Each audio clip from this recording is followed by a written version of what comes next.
welcome. Thank you. Thank you. Is this on? Can you Is hear me? okay? Okay. Can you hear us? Okay. Just say hello and thank you for this huge sacrifice to have you here tonight. So nice. Your books matters to us and to all of us, I think. Yeah, it's huge. It was huge in our lives. And I would say that freedom of speech matters too. And this is why maybe we are here. This is why we are booksellers. Yes. Okay. So thank you very much. So I will just say hello to Dom Stud in French and to Clémentine Gossard that will be a journalist that will do the interview, and John is a translator, interpret, sorry, from English. And so,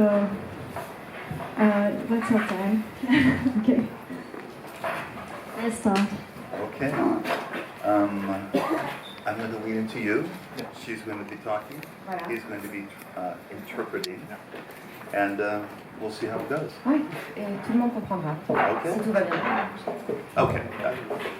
Bon, Baptiste Amélie, je pense que c'est difficile parce que c'est vraiment un écrivain qu'on ne présente plus. Mais je vais quand même vous dire un mot sur son dernier livre, White, qui est son 8e livre, qui est apparu au mois de mai dernier, qui est présenté comme son premier livre de non-fiction. C'est une collection, un recueil d'essais, majoritairement adapté des monologues qu'il fait en introduction de son podcast pour les anglophones dans la salle qui connaissent peut-être le podcast de Brett qui l'anime depuis plusieurs années. Il y parle, il y revient sur ses années de formation, moi j'aime beaucoup en l'occurrence le début du livre sur son enfance à Los Angeles dans les années 70, puis la naissance de sa vocation artistique, de son goût artistique aussi, de son goût pour le cinéma beaucoup parce que c'est un cinéphile avéré, convaincu, érudit. Et puis le livre est aussi une charge très lourde contre le nouveau puritanisme américain, le politiquement correct, qu'il appelle carrément une nouvelle forme du fascisme. C'est un livre qui est provoquant, drôle, souvent très pertinent, qui a reçu un accueil assez mitigé, parfois brutal aux États-Unis, mais qui réussit, je crois, complètement son pari d'interpeller, de choquer parfois, en tout cas de pousser à la réflexion, en embrassant une vision profondément subjective, revendiquée comme subjective et très émotionnelle de ce que c'est que la vie américaine, la vie intellectuelle aux États-Unis aujourd'hui. Voilà, Brett Easton Ellis, merci beaucoup d'être ici avec nous. Thank you. I see the book as a narrative. I see the book as not a collection of essays. I see it as the forming of a consciousness in a way. It starts when I'm a child and then it ends in the summer of 2018 where I felt very lost, very adrift from everything. And I think the trajectory of the book is starting as a child of the 1970s, late 60s, early 70s, and living in a world that was created for and run by adults. It wasn't a world about children yet. It was a world only about adults. And living in that world as a child, you had to find out how to become an adult. You had to figure out and navigate on your own how to become an adult. And it's about moving from the analog era into the digital era, which many millennials kind of have done, but not to the degree that the Generation X has done. Okay, Don will stop me when I go on too long and translate for it. Okay. Donc c'était à la fin, il a dit que je vais l'arrêter quand il a trop parlé, c'était à la fin de pouvoir traduire. Donc il a dit, c'était merci pour cette introduction. C'était pour moi le livre c'est plutôt une narration. C'est plus que ça que d'un groupe d'essais. Je raconte un peu une prise de conscience sur la création de ma propre conscience entre mon enfance et 2018, à un moment où j'étais un peu perdu. Et donc il y a un trajet à travers le livre entre la fin des années 60, le début des années 70, dans un monde, à l'époque c'était un monde d'adultes. Il n'y avait pas de place vraiment pour les enfants, c'était pas créé pour les enfants, c'est surtout les adultes qui l'ont créé ce monde pour les adultes. Et en tant qu'enfant à l'époque, ou les enfants en général à l'époque étaient obligés de devenir adultes tout seuls. ils étaient obligés de trouver les moyens de grandir et de devenir adultes. Et c'était aussi une histoire de mouvement entre analogique et le monde numérique d'aujourd'hui. I mean, the book should work if you're at all interested.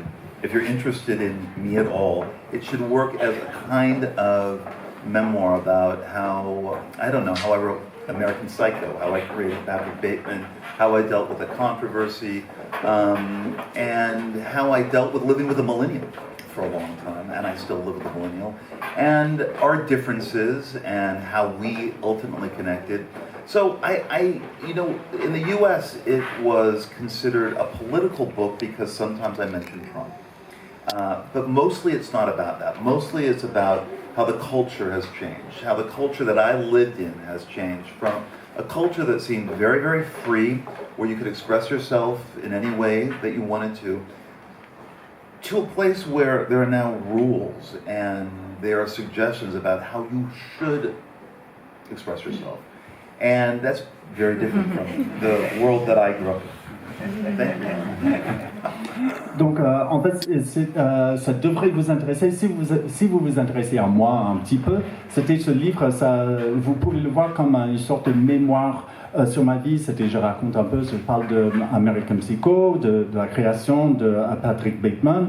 Je parle un peu de ce qui est arrivé à l'époque, les controversés, c'était la réaction. Je parle aussi des millénials et surtout de la personne avec mon compagne qui est de cette génération. Aux États-Unis, c'était reçu comme un livre politique uniquement parce qu'il y a des moments où je cite, où je parle de Trump, je cite le nom de Trump. Mais c'est plus quelque chose de culturel. Et je raconte, c'était une époque où c'était quand j'ai grandi, où c'était plus la liberté, on était plutôt libre à un monde, surtout au niveau de l'expression. Maintenant, il y a plutôt des règles, il y a des suggestions de ce qu'on doit dire, il y a des conseils, il y a des limites dans l'expression. On est dans un endroit particulier, on est dans une librairie. Brett, vous venez de faire une tournée des librairies en France. Et là, en l'occurrence, en plus, on est juste en face du rayon, féminisme, ce qui est ironique. Je voudrais savoir, je voudrais qu'on parle un instant de ce que c'est que la librairie pour vous et de ce que cet espace a signifié dans votre vie. Vous avez été un grand lecteur très tôt, vous avez lu tout ce qui vous tombait sous la main, je crois, dans la bibliothèque de vos parents. Est-ce que la librairie, pour vous, tient encore une place dans votre cœur? Yes, bookstores were very important to my life because, well, that's the only place you could find books. You couldn't find them online. And my parents were big readers, so they always had books around the house. And I remember that books were always with us on vacations. We always took big stacks of books with us to like the beach. And I think books acted differently then. Novels acted differently then. Novels acted as a way for you to get news. Novels in the 60s and the 70s and even into the 80s, because many people think Less Than Zero was like a bulletin from the front about, oh, this is how kids today live in America. I think we read novels then to find out about other cultures and to find out about other people. And that is different from the way I think we read novels now, because we can find out about so much on the internet. But yes, my parents were big readers, and that caused me to be a big reader. And that also then caused me to want to be a writer, because I enjoyed reading books so much. And that's why I wrote books. Donc oui, les librairies étaient très importantes pour moi quand j'étais petit, c'était quand j'étais jeune, c'est toujours le cas, mais quand on était jeune, c'était la seule façon de trouver des livres. Il n'y avait pas des livres en ligne, on était obligé de se rendre dans une librairie. Mes parents, c'est vrai, ils étaient des grands lecteurs et il y avait toujours des livres à la maison, et quand on partait en vacances, on avait des piles de livres. Quand on partait à la plage, il y avait des choses à lire. Et je pense qu'à l'époque, c'était les romans, ça servait à d'autres rôles, en fait. C'était une façon de raconter le monde, c'était une façon de découvrir des choses. Et il y a des gens, par exemple, avec Moins que Zéro, il y a des gens qui ont lu le livre et ont dit « Ah, mais c'est comme ça, cette génération à Los Angeles ». Je pense que maintenant c'est un peu différent parce qu'on peut trouver tellement de choses en ligne, donc ça change beaucoup de choses. Mais c'est vrai que c'était mes parents, ils ont beaucoup lu, ça m'a donné envie de lire et ça me donnait ensuite envie d'écrire. Est-ce que vous achetez encore vos livres en librairie? Vous demeurez un très grand lecteur de fiction, et même si vous critiquez l'état de la fiction aujourd'hui, notamment aux États-Unis, vous en lisez encore beaucoup. Est-ce que vous allez dans les librairies à Los Angeles chercher des livres? There are no more bookstores in Los Angeles. There is one that is next to me where I live in West Hollywood called Book Soup. An excellent bookstore. But that's about it. There's nothing else around where I live now. There is a Barnes & Noble, I think, in a shopping center nearby.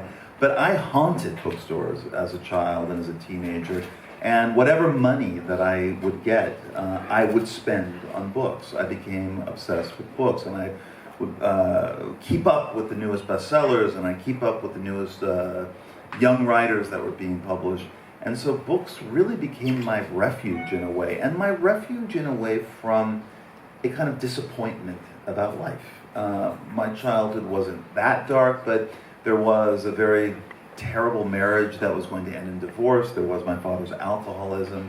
I was gay. I was alienated. So all of this created an atmosphere where I wanted to disappear into books. Donc en fait, il n'y a plus de librairie à Los Angeles, ou quasiment plus. C'était à côté de moi, il y a une librairie qui s'appelle Book Soup. C'était la soupe des livres, qui est excellente. C'est une librairie vraiment excellente. Mais c'est à peu près tout. Je crois qu'il y a aussi, pas loin de chez moi, il y a Barnes & Noble. C'était dans un centre commercial, donc ça fait partie d'une grande chaîne. Mais quand j'étais adolescent, j'adorais les livres. Dès que j'avais un peu d'argent, j'achetais des livres. J'allais dans une librairie. J'étais obsédé par les livres. Je regardais les derniers best-sellers. Je regardais aussi les jeunes auteurs qui commençaient à publier. Et pour moi, c'était une façon de trouver une sorte de refuge. C'était de trouver un abri de l'extérieur. Parce que ma vie n'était pas extrêmement difficile, mais quand même, j'avais des parents qui étaient sur le point de divorcer. Il y avait l'alcoolisme de mon père. J'étais aussi homosexuel. Et donc, c'était quand même, c'était un peu compliqué. J'avais besoin de cette protection et je me suis retrouvé à l'intérieur des livres, en fait, pour me protéger. I miss them. I see them in France. I don't see them in Los Angeles. Elle me manque les librairies. Elle me manque. Je les vois en France, mais à Los Angeles, je les vois plus. It's not the same just being on Amazon. It's not the same. Acheter sur Amazon, c'est pas pareil. But I buy from Amazon too. Mais je le fais. Mais j'achète sur Amazon quand même. Vous n'avez pas d'excuses parce que Book Soup dont vous parlez, c'est vraiment à 5 minutes de chez vous. Well, yes, but I also know all the people who work at Book Soup too.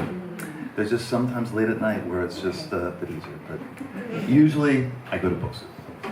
Non, c'est vrai, je connais bien les personnes qui travaillent chez Book Soup, mais parfois, tard la nuit, j'achète quand même. Mais d'habitude, c'est dans la librairie. 2 glasses of wine, impulse buy. Après 2 verres de vin, et il y a une pulsion d'acheter, bon, je le fais là. Mais sinon, dans la librairie. Vous m'avez dit dans une interview que nous avons faite il y a quelques mois que vous avez mis beaucoup de temps à parler ouvertement de votre homosexualité, notamment dans la presse, parce que vous ne vouliez pas que vos livres se retrouvent dans le rayon littérature gay des librairies. Et je me demande, aujourd'hui, il n'y a plus de rayon, que je sache, littérature gay dans les librairies. Vers quel rayon vous vous dirigez, vous, et vers quel rayon vous pensez que vos livres appartiennent? À quel rayon vous pensez que vos livres appartiennent? They're in the section they should always be in. They're in the fiction section. But I come from a generation where I think many people in here are too young to remember, where if you came out as a gay writer, you were automatically put into what was known as the gay fiction section of the bookstore, and you were somewhat ghettoized to a degree. And you would get much less press, and you'd be written about far less than you would be if you were considered not labeled. You weren't labeled in any way.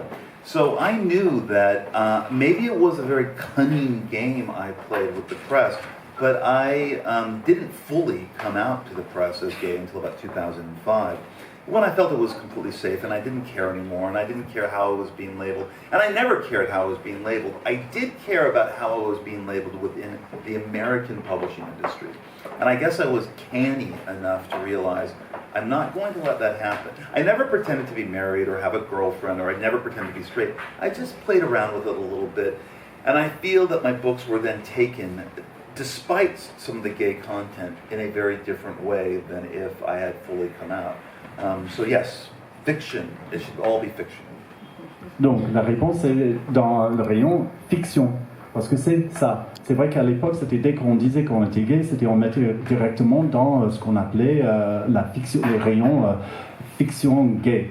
Et tout de suite, il y avait moins de presse, les gens en parlaient moins, on écrivait moins là-dessus, et donc je préférais être sans étiquette. Et donc peut-être que je jouais un jeu un peu rusé, je n'ai pas calculé comme ça, mais jusqu'en 2005, je n'ai pas dit vraiment ouvertement que j'étais homosexuel. J'ai jamais dit, là en 2005, je me sentais un peu en sécurité, j'ai pu le dire, l'étiquette, ça m'a jamais dérangé, mais je voulais simplement pas que ce soit une étiquette sur la littérature. Et surtout aux États-Unis, j'ai essayé d'être un peu rusé. J'ai jamais fait semblant d'être marié ou autre chose, mais j'essaie de jouer le jeu nécessaire pour que le livre soit accepté comme la fiction. Donc c'était la réponse courte, c'est rayon fiction. Vous venez de dire que tout est de la fiction dans votre travail et vous avez beaucoup joué depuis votre premier livre, Moins que zéro, sur l'autofiction, c'est-à-dire qu'il y a des éléments autobiographiques dans chacun de vos livres, et dans vos derniers romans, il y a carrément des personnages qui s'appellent Bret Easton Ellis, des personnages qui s'appellent Gemma Kinnerney, qui est votre meilleur ami écrivain, qui apparaissent aussi. Moi j'ai une théorie sur White, je crois que c'est votre 8e roman, et que c'est un livre en fait, quand on le lit comme si c'était un roman, je trouve sincère de manière complètement naturelle dans votre œuvre. Comme si tout d'un coup, ce personnage, Bret Easton Ellis, qui veut éclore en son nom depuis que vous avez commencé à écrire, trouvait ici sa pleine expression.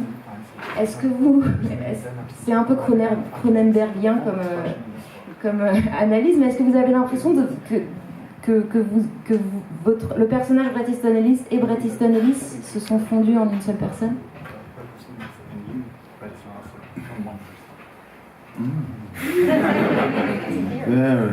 Very good theory.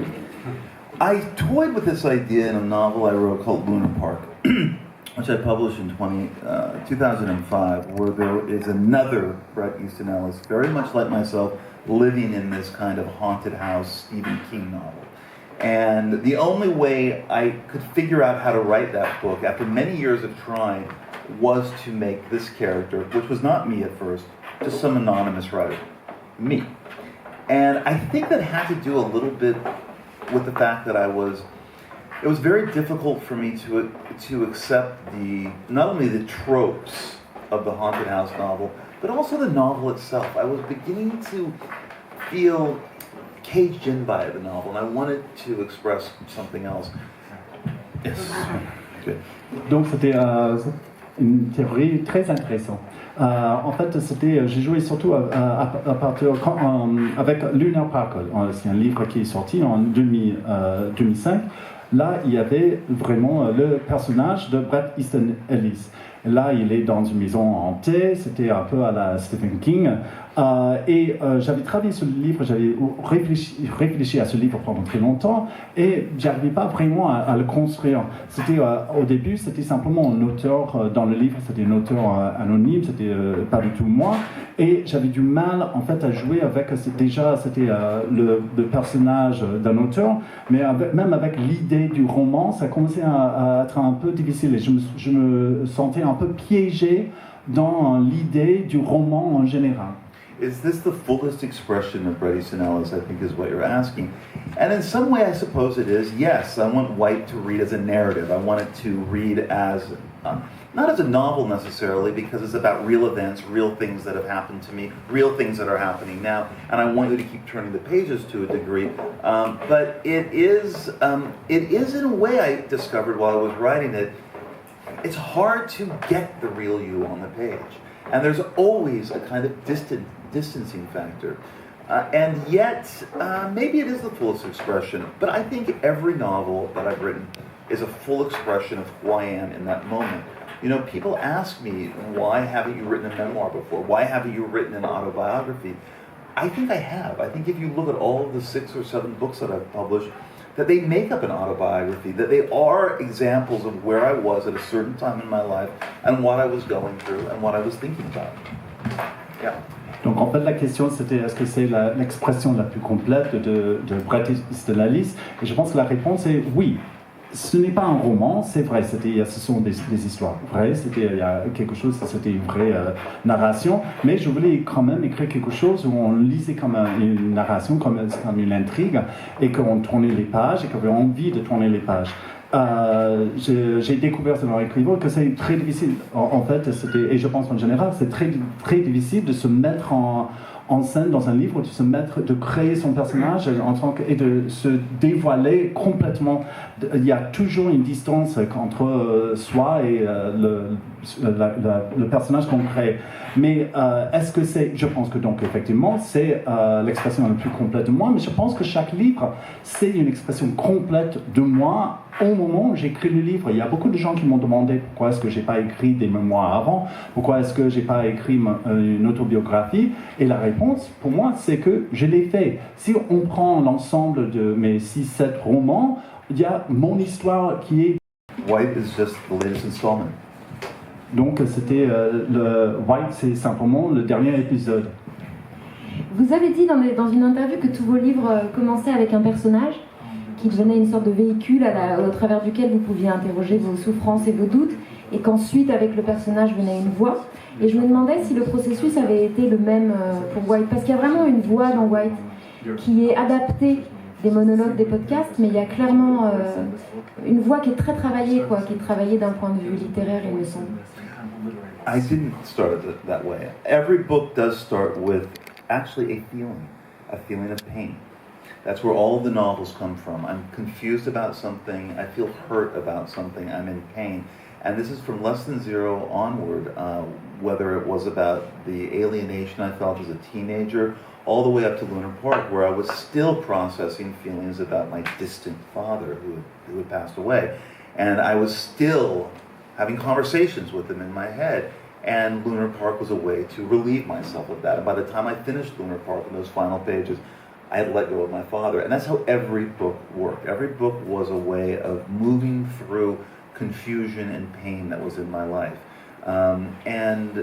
So in a way, yes, White, I found myself at a certain point in the last couple of years where I couldn't believe that I had become this person, that I had somehow... Go ahead. We'll save that.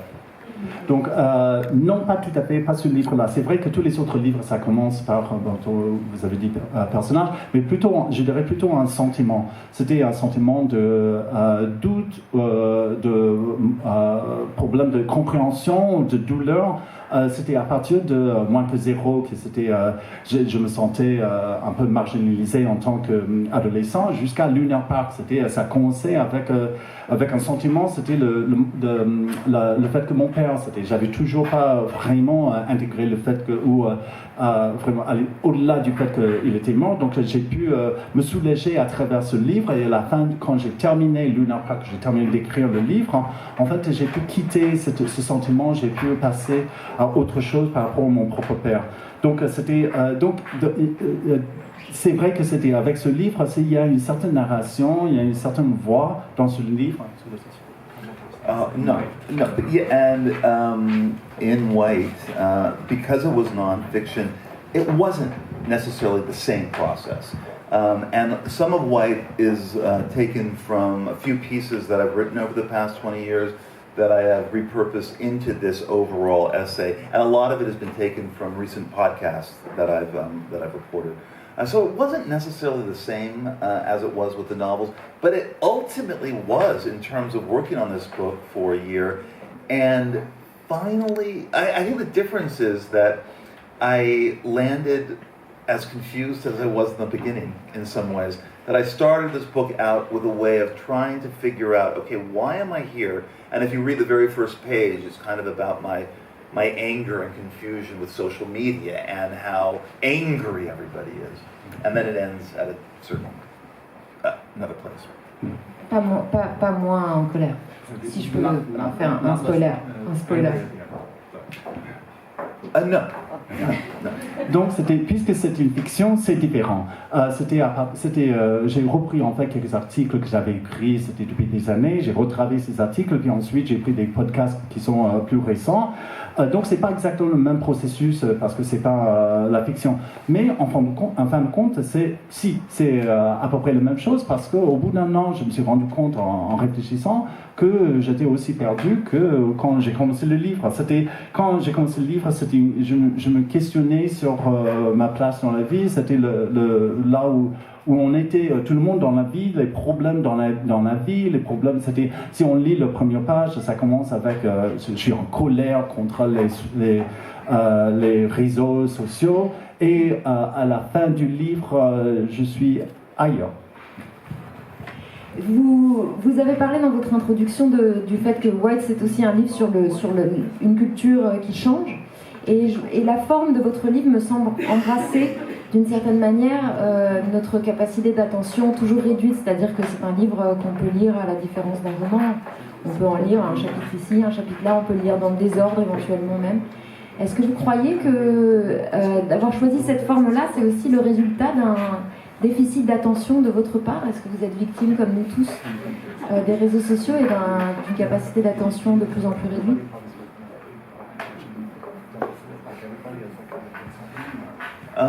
You mean in terms of how this is written, as being written in a style that is what?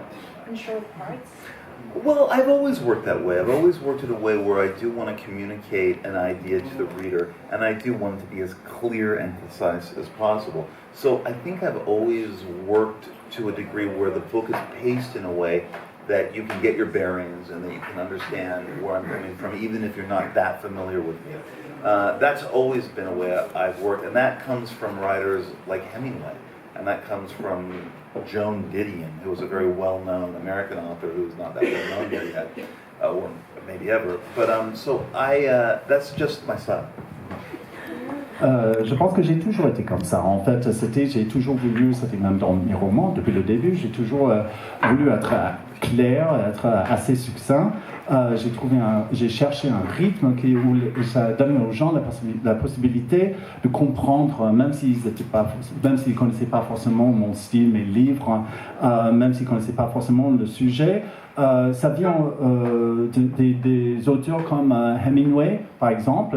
Ça vient de l'auteur Joan Didion, qui était un grand écrivain, mais qui n'est pas très connu ici pour l'instant, ou peut-être jamais. Mais je pense que j'ai toujours été comme ça. C'était toujours mon but.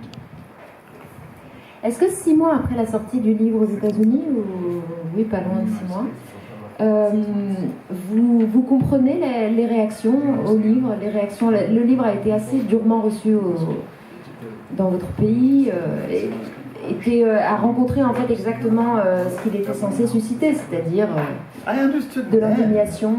I understood then. It's the mainstream media is crazy. I mean, it is a kind of narrative that has been created that silences people who have an opposing voice. And it's very, very common right now. And anyone who does not follow in the groupthink narrative of the moment is considered a troll, an outsider, someone not to be trusted. And a book like this is decimated by the American press. We knew that going in. I just didn't know it was going to be so dumbly done and so obviously done, where every review was like exhibit A, B, and C of what I'm talking about in this book as a warning against this mainstream narrative about so many ideologies and narratives about whatever. And so this is it was expected, and of course I knew that it was going to happen because it's happening now. It's still happening.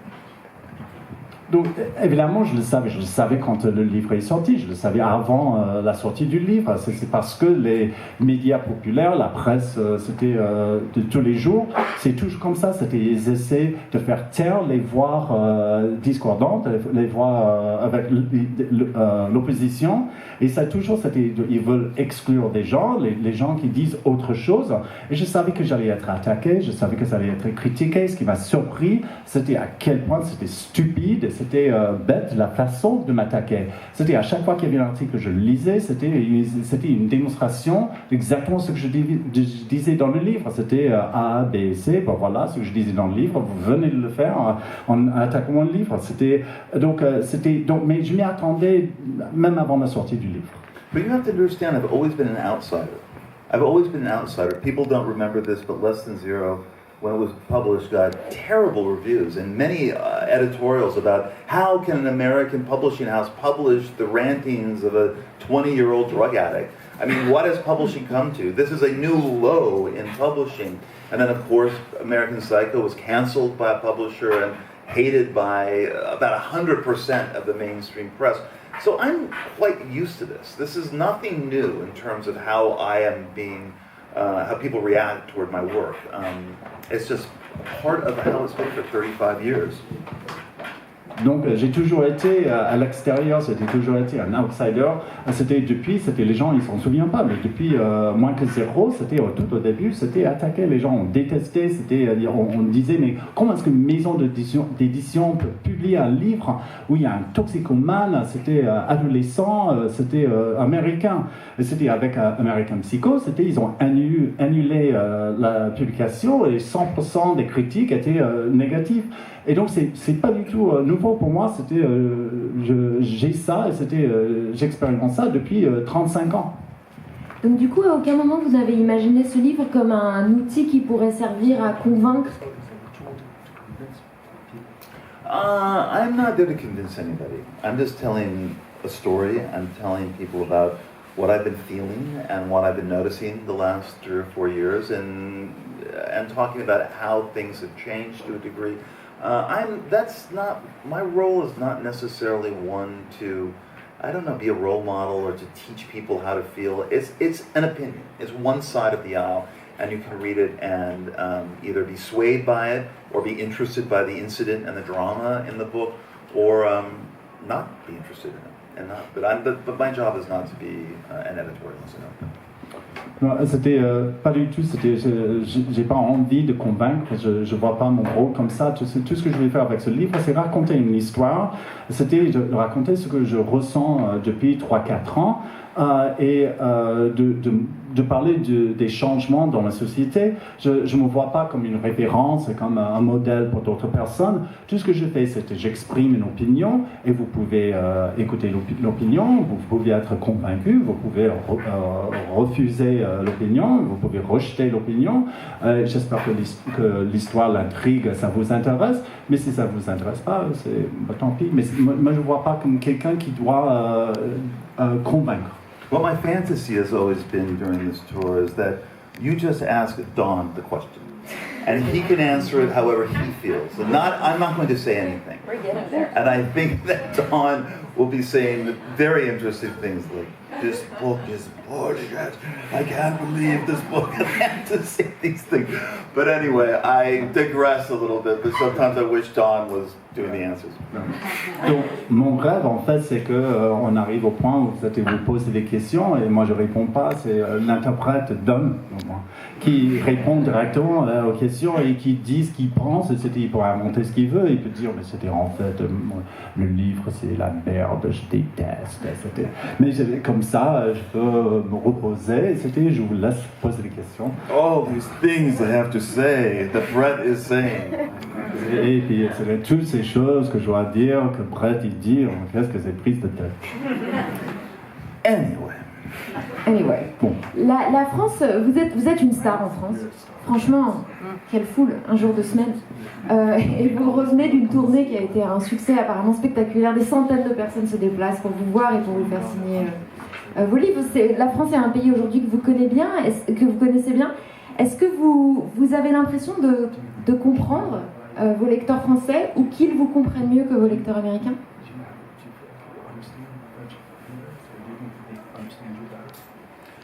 I don't think I understand French readers. I think they understand me better. And that is very wonderful and very strange at the same time. I don't know why it is, but I've been published here for about 35 years. My first novel was published here in 1986. And since then, this country has always been extremely supportive in ways that other countries have not been, continuously for about 35 years and about, 8 books, 7 or 8 books. And I'm not saying that because I'm here in France. Donc non, moi je comprends pas les lecteurs français, mais j'ai l'impression qu'ils me comprennent effectivement. Et c'est formidable, c'est vraiment quelque chose qui me plaît énormément. Les lecteurs français, ils me soutiennent depuis des années.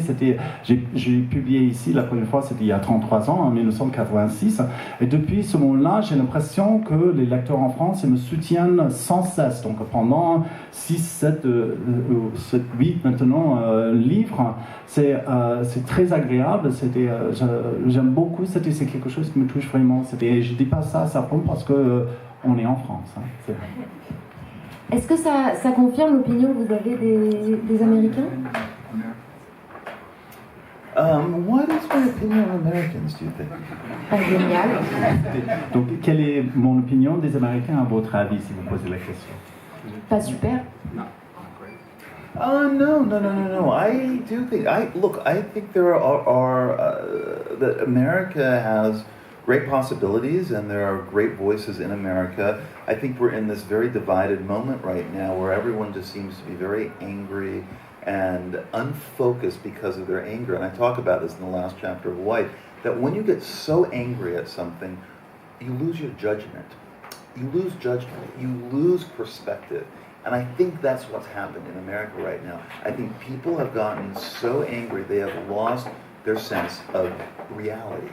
And it's very strange to live in a country where that is happening. I don't know if that's ever happened here, if anybody feels like that's happened here, but that's happening in America right now. And it is strange, and it is part of what White encouraged me to write White and what White ultimately is about. Non, c'est pas le cas. C'est pas que j'ai une opinion mauvaise des États-Unis. C'est simplement que je pense qu'en ce moment, on a un problème. C'est un pays qui est extrêmement divisé. Et je pense que on se concentre moins aux États-Unis. Tout devient un peu plus flou. On perd le sens du jugement aux États-Unis. On a du mal à juger. On perd la perspective. Et donc on perd son lien avec la réalité. Je pense que c'est un problème actuel aux États-Unis. Je ne sais pas si c'est comme ça ici en France. Mais aux États-Unis, c'est quelque chose en ce moment. Donc c'est ça qui m'a poussé à écrire White, en fait. C'était ce sentiment que j'avais qu'il y avait une division aux États-Unis et qu'il y avait cette perte de jugement. Il y a un sujet sur lequel que vous n'évoquez pas dans White, mais qui est un sujet qui nous angoisse tous et qui, en l'occurrence, suscite beaucoup de réactions très émotives, c'est la crise climatique. Et j'aimerais savoir pourquoi. Il va parler de Greta Thunberg à l'ONU. I'm an absurdist. I look at life in an absurd way. I created Patrick Bateman. I created a Bret Easton Ellis that is in a haunted house in Lunar Park chased by little monsters. I look at the world in a very different way than, say, a realist or someone who is maybe progressive or someone who feels that there are problems to be solved and a utopia is achievable.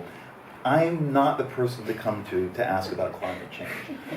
I mean, do I really, if I look at myself, care in the morning when I wake up about climate change? No, I really don't. And I am not the sort of person, I saw a man on TV weeping in front of Kamala Harris when I'm so afraid of climate change. He's 30 years old, and he's weeping, and she's like, it's okay, we're gonna be okay. I am not there, and I'm not there for Greta Thunberg either. I think she's being used somehow, and I think she's somewhat unstable, but I know that one side of the aisle loves her and is pushing this forward. I know you get sensitive about Greta Thunberg. I know you like it. Okay. Donc, c'était le changement climatique, dit-il. Moi, je suis absurdiste, en fait. Moi, j'ai créé Patrick Bateman, j'ai créé un Bret Easton Ellis qui habitait dans une maison hantée et il y avait des monstres. Donc c'est pas la réalité qui m'intéresse. Je suis pas progressif, je m'intéresse pas aux problèmes de tous les jours. C'était pas quelqu'un qui croit à l'utopie, ça c'est d'autres personnes. Donc est-ce que honnêtement ça m'inquiète ou ça me travaille le changement climatique? Mais il faut que je dise non. Est-ce que le matin je me réveille, est-ce que je suis en larmes? Non, récemment j'ai vu à la télé, il y avait un homme qui pleurait, c'était devant la candidate démocrate Kamala Harris, et il pleurait, il avait 30 ans, il pleurait devant elle, il disait non, calmez-vous, c'est pas grave, et je trouvais ça complètement ridicule, je soutiens pas forcément Greta Thunberg, je pense que quelqu'un qui n'est pas forcément très stable. C'est là où j'ai commencé à intervenir, et il a dit, je sais Greta Thunberg, vous aimez bien Don. We just lost half the audience. We just lost half our sales tonight. On vient de perdre la moitié du public ce soir. On a perdu la moitié des ventes pour ce soir. Je suis désolé, je présente mes excuses. Si vous écriviez le livre aujourd'hui, il y aurait un chapitre sur cette question. C'est surprenant en fait que vous ayez laissé cette question hors du livre. Are we still on climate change? Why are we still talking about climate change? Climate change, I don't know. I mean, if I wrote a book now, would I write about climate change? Yes, and I'd write about Greta Thunberg, and I'd write about the crying man in front of Kamala Harris. Yes, I'm an absurdist. I would write about all of these things. And I would look at it like I look at a lot of things in life from my own particular viewpoint. And it doesn't really follow groupthink. It doesn't follow the mainstream ideas about all of these things. So yeah, but Donc, remember. On continue à parler de changement climatique là. Si j'écrivais le livre aujourd'hui, oui, évidemment, je parlerais du changement climatique, je parlerais de Greta Thunberg, je parlerais de cette personne qui a pleuré devant Kamala Harris, et je prendrai toujours mon point de vue, qui est le point de vue d'un absurdiste. Ce serait toujours mon point de vue. But if I had been writing this book, I don't know, 10 years earlier, 8 years earlier, I would definitely have gone after the birther movement, the Tea Party. All of these things are ridiculous to me. It's not as if I'm on one side of the aisle. I see all of this happening in the culture, and especially in the world of politics, to be almost equally ridiculous. So that's just where I'm at. Et si j'avais écrit le livre à 10 ans, c'était le moment où je l'ai écrit, j'aurais parlé complètement d'autre chose. J'aurais parlé du mouvement birther où les gens refusaient de croire que Obama était né aux États-Unis. J'aurais parlé de Palin. Je ne suis pas simplement d'un côté et de l'autre. Je trouve que les deux côtés, que ce soit culturel ou politique, les deux côtés sont aussi ridicules l'un que l'autre. That sounded good. I think that's what I said. Je pense que c'était ce que j'ai dit, je crois. Okay. Il y a quelque chose que vous prenez au sérieux, c'est la littérature, et on entend, dès que vous avez l'occasion de parler d'auteurs, vous le faites, vous les invitez dans votre podcast. Et j'ai l'impression que vous êtes notamment très admiratif d'une génération nouvelle d'écrivaines, d'auteurs femmes. Le roman de Tessa Moshfegh, Mon année de repos et de détente, vient de sortir en France. Je pense à Sally Rooney aussi, dont le premier roman vient de sortir, à Emma Klein qui a écrit The Girls, à Rachel Kushner que vous avez reçu dans votre podcast. Est-ce que vous pensez, il se trouve que c'est que des femmes, est-ce que c'est un hasard? It doesn't have anything to do with being a woman. It has to do with good books. They're good books, and I want people who write good books on my podcast. It's not like I've got to make a list of all the good women and all the good men, or maybe the women aren't so good, but I should have them on anyway because they're women. I have these writers on who happen to be women because they wrote really good books, and I want to talk to them about those books, whether it's Tessa Moshfegh, whether it's Rachel Kushner. I see you have Emma Klein on there. I'd love to have Emma Klein, who wrote The Girls, a very good novel. But it has nothing to do with identity. It has to do with achievement. It has to do with the individual and what they created. I don't care if you're gay or straight, a woman or a man, black or white. It doesn't matter what you have done, and that's moved me and interested me is why I want you on the podcast. Donc, ça n'a rien à voir avec le fait que c'est des femmes ou des hommes. Je les ai invités parce qu'elles ont écrit de bons livres. Je veux des bons écrivains sur mon podcast. Et c'était, je cherche pas de bonnes écrivaines. Je cherche pas forcément, je vais pas prendre une écrivaine, même si elle est moyenne, parce que ça compte, parce que c'est une femme. Je cherche des écrivains, des personnes qui écrivent, et puis je les invite, c'est tout ce qui compte. Mais c'est parce qu'il y avait certaines femmes qui ont écrit de très bons livres. Récemment, il y a Otessa Moshfegh, il y a Rachel Kushner. J'ai vu qu'il y avait un livre de Emma Klein ici. J'aimerais beaucoup l'inviter, mais c'est pas une question d'identité, c'est ce que ces écrivains ont créé. C'était leur succès qui m'intéresse, c'était la qualité de leur travail. C'est pas parce que quelqu'un est gay ou c'était noir ou femme ou homme, c'est parce que la personne a écrit de bons livres. C'est ça qui m'intéresse. I get into trouble for having this opinion in the United States. I get into trouble for this. I mean, it's crazy. There's a status quo. You have to, you know. Donc c'était aux États-Unis, j'ai des problèmes quand je raconte ça. Ils n'aiment pas aux États-Unis. Il y a le statu quo, il faut que je dise, mais on a déjà parlé de ça. They want me to have a Latina, transsexual, handicapped person on every other podcast. And if I don't, then I'm a racist, sexist, homophobe. Ils veulent que j'invite, une transsexuelle latina, qui est handicapée à chaque podcast. Et quand je ne le fais pas, ça veut dire que je suis homophobe, et raciste. C'est des écrivaines, c'est une nouvelle génération d'écrivaines qui vous regardent comme quelqu'un qui leur a ouvert la voie quand même pour une certaine forme de littérature, j'ai l'impression. Est-ce que ça vous fait penser quand même qu'il y a... est-ce que ça vous rend optimiste sur ce que vous léguez à la génération suivante, sur ce que votre œuvre signifie pour les écrivains qui émergent aujourd'hui? I don't feel that at all. I feel very separate from that notion that I've influenced these writers and that maybe they've learned something from my work and that they've carried on their own. I feel like I am in a very solitary world as a writer. And that whatever I do, I am doing alone in a room, as I have been for 35 years. And I am not so conscious of people being influenced by me. And I'm not even sure, is Rachel Kushner influenced by me? I know Tessa Moshfegh says she's been influenced by me. Elle a écrit la préface de la réédition de American Psycho. No, for Less Than Zero.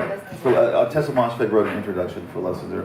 You know what, maybe thinking about it, yes, many people have been influenced by me. Many people. And it's wonderful. Okay, that's all I'm asking. I love it then. I love it. I just changed my mind right now.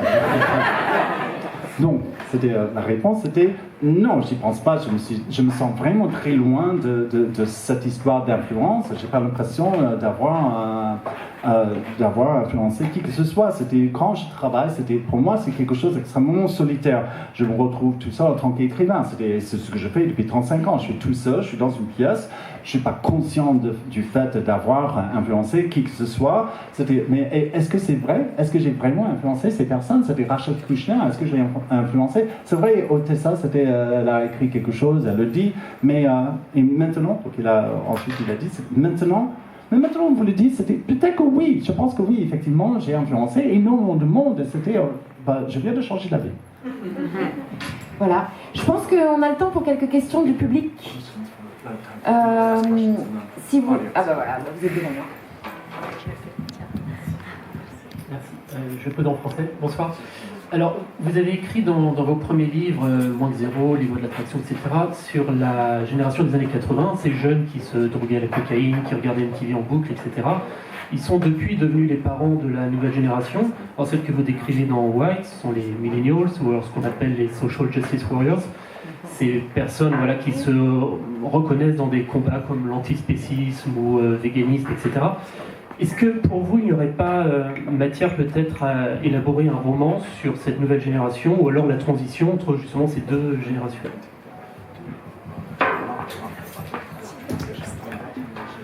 Yes.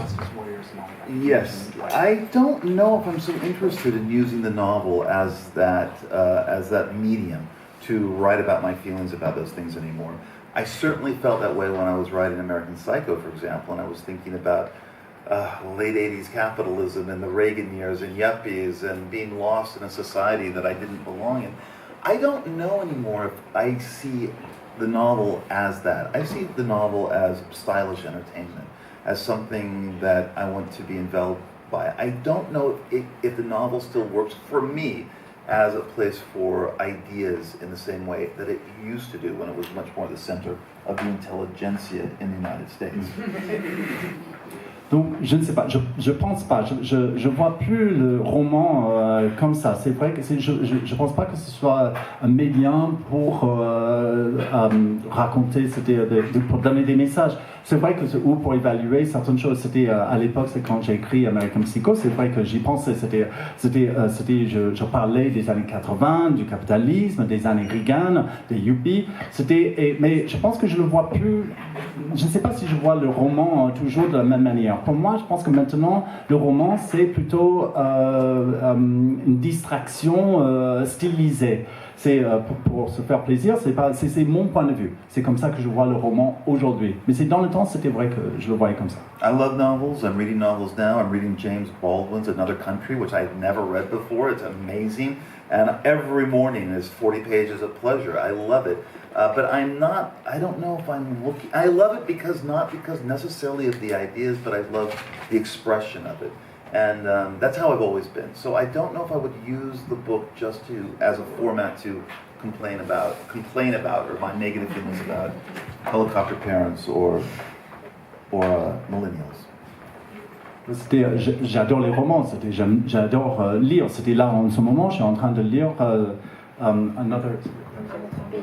Un autre pays de James Baldwin. C'est tous les matins, je le lis pour la première fois, et tout le matin, je me lève, je lis 40 pages, et je suis aux anges. C'est quelque chose que j'adore. Mais c'est pas forcément à cause de ce qu'il dit, c'est plutôt ce qu'il raconte, c'est le style, l'expression, c'est pas le message. Et je pense que si j'écris maintenant, si je fais un roman maintenant, ce sera pas pour raconter, c'est pour me plaindre de quelque chose aujourd'hui, des parents hélicoptères, ou pour me plaindre des millénials. Je pense que ce serait plutôt pour distraire. Une autre question ?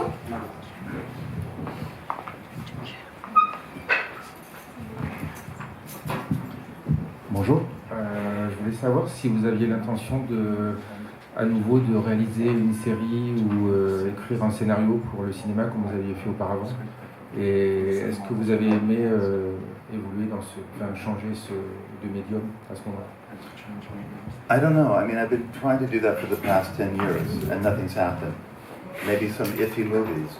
I've been getting money to direct a film because I want to direct a film. I've been directing short ads for brands. I directed a web series, and I've been trying to get money to make movies. And some of my scripts have been turned into films, some not so well, some okay.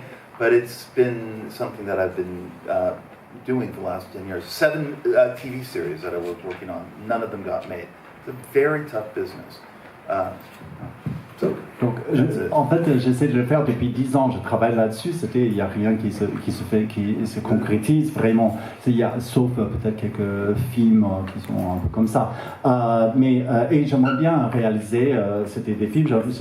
J'ai déjà réalisé. C'était des publicités. J'ai fait une série web et je cherchais de l'argent. Je continue. C'est vrai qu'il y a eu des films qui ont été réalisés adaptés à partir de mes romans.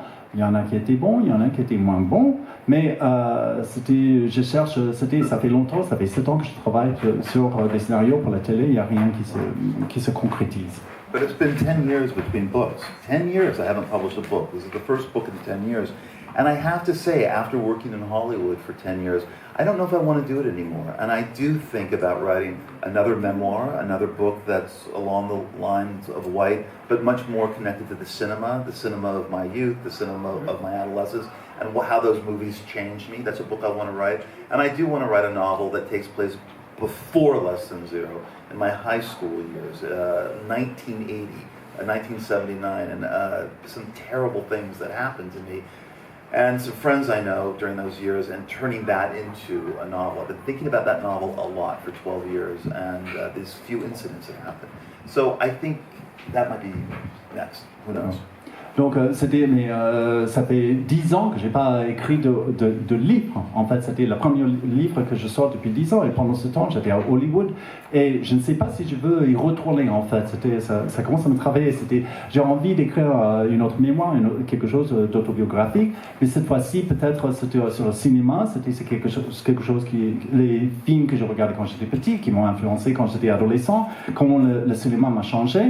J'ai envie aussi d'écrire un roman qui se déroule avant moins que zéro, donc c'était vers 1980 ou 79 quand j'étais au lycée, parce qu'il y a des choses qui me sont arrivées à l'époque, c'était des choses qui sont arrivées à mes amis, à certains amis que j'ai envie de mettre dans des romans, ou un roman. Ça c'est une idée que j'ai depuis à peu près 12 ans en fait.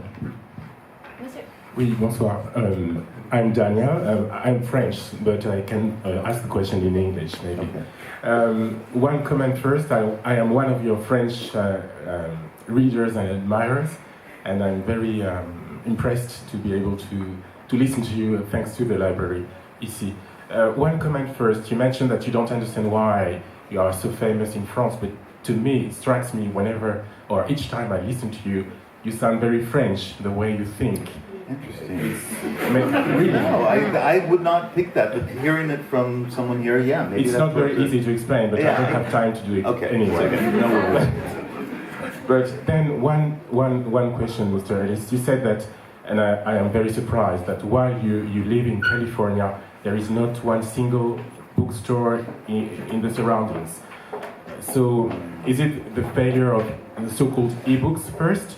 And second question, what is the responsibility in the USA for this situation? Because in France, the USA is very famous for its universities, and obviously you have huge departments of literature in the US universities. So what exactly do the teachers in US universities teach their students when it comes to literature? And one little last question, what do you think about the proposals from some candidates in the US elections regularly about bringing down the costs of accessing the universities in the USA, which are so expensive?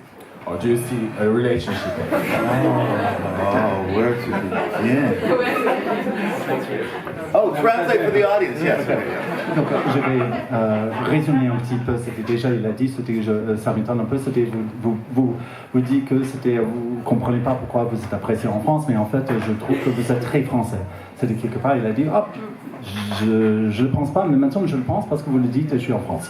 Ensuite, il a dit, je suis surpris d'entendre qu'il n'y a pas des librairies à Los Angeles, en Californie. Est-ce que c'est en partie à cause des livres numériques, des e-books? Il a demandé ensuite, c'était à l'université aux États-Unis, il y a quand même des cours des départements de littérature. Qu'est-ce qu'ils enseignent, en fait, finalement? Et la dernière question, c'était qu'est-ce que vous pensez des propositions des candidats aux États-Unis qui proposent de réduire le coût de l'accès des universités aux États-Unis? Excellent questions. Excellent questions. I'm not going to answer all of them. We could be here all night. Donc ce sont des questions excellentes. Je ne vais pas répondre à toutes les questions parce qu'on serait là toute la soirée. I hate to say it, but there are many reasons to live in Los Angeles despite the lack of bookstores. Donc ça me dérange d'être obligé de le dire, mais il y a beaucoup de raisons de vivre à Los Angeles malgré le manque de librairies. There's one very good bookstore by me. It will have to be enough. Il reste une librairie qui est excellente, qui est près de chez moi. Il faut que ça suffise, c'est tout. I agree with many of the candidates about their ideas about costs and education. It's outrageous in the United States. It's outrageous. And it's outrageous that so many children are saddled with student debt. It's horrendous. Horrendous. Okay, that's it. Et je suis d'accord avec beaucoup de candidats qui parlent des coûts aux États-Unis, des coûts des études de l'université. Il y a beaucoup d'étudiants qui ont des dettes énormes en sortant de l'université et je trouve ça affreux.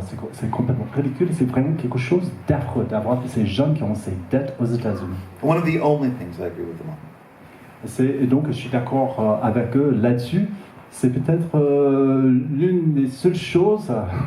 sur lesquels je suis d'accord avec eux. Mais là, je suis d'accord. We will open a Pandora's box. We'll be opening a vast, scary. What is it? What is the metaphor I'm looking for? Box of worms, Pandora's box, a dark door. If we start talking about university, academia, what they're teaching, what the syllabus is becoming, what the lists are becoming, in terms of deciding that certain books now rate higher than certain other books because of ideology, not aesthetics necessarily, and that the canon needs to be readjusted in some way. I have issues about that. I don't think that there were better playwrights than Shakespeare. I just don't. And that we would, okay, go on. I'm losing the track anyway. I need to eat a sandwich before, and I'm now kind of dizzy. And I have to grow up with it. Okay, avant les signatures, Go on, manger un go on. sandwich. Donc il dit, à la fin, il a dit, c'était, je sais pas, maintenant vous m'interrompez, mais c'est normal, c'était, je commence à perdre le fil de toute manière, parce que j'ai besoin d'un sandwich, je suis un peu perdu là. Mais avant ça, il a dit que c'était une sorte de boîte de Pandora, si on ouvre, il a dit, mais c'était une métaphore, je cherche peut-être une boîte de verre de terre, c'était une porte obscure, il y a quelque chose, mais de toute manière, si on commence à parler de l'université, des listes de lecture aux États-Unis, ce qu'on considère être la liste de livres absolus qu'il faut lire, qui change avec le temps. Maintenant, il y a des gens on considère certains livres meilleurs que d'autres livres, je ne suis pas forcément d'accord. On considère à cause de l'idéologie et pas à cause du côté esthétique. Donc, pour moi, il n'y a pas eu. Ils imposent en fait cette idée d'importance, de qualité qui est plutôt idéologique et pas basée sur l'esthétique. Pour moi, je suis désolé, il n'y a pas eu de dramaturge qui était mieux que Shakespeare. Mais maintenant, c'est là, il a dit à la fin, mais je commence à avoir faim. And I really don't think that this notion that certain books will trigger you or trigger a student and therefore we can't teach it. I hate to think that if you are a young animal rights activist, you cannot read Moby Dick. That very much upsets me, and that it's about cruelty to whales, and therefore it triggers me, therefore it's negative, therefore it shouldn't be taught. I feel that's happening in academia right now. I hope there's pushback and that we move into a more enlightened era. Donc je suis surtout pas d'accord avec ce qu'on appelle des triggers. C'était les choses dans les cours qui peuvent déclencher certains sentiments, certaines angoisses chez les élèves.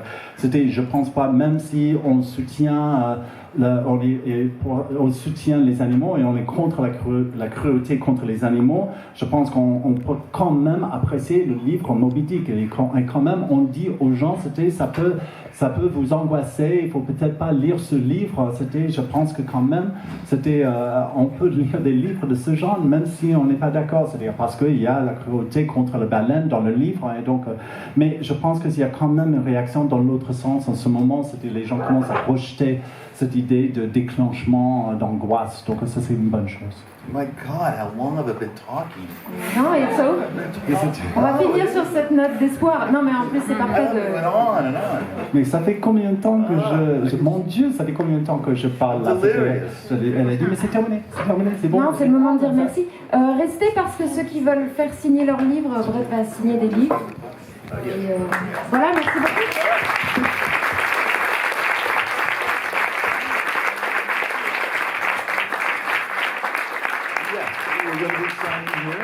We'll be signing here. I'm going to take a quick break. You can line up. Sandwich. And I'll be signing all books. So if you have more than one or two or three.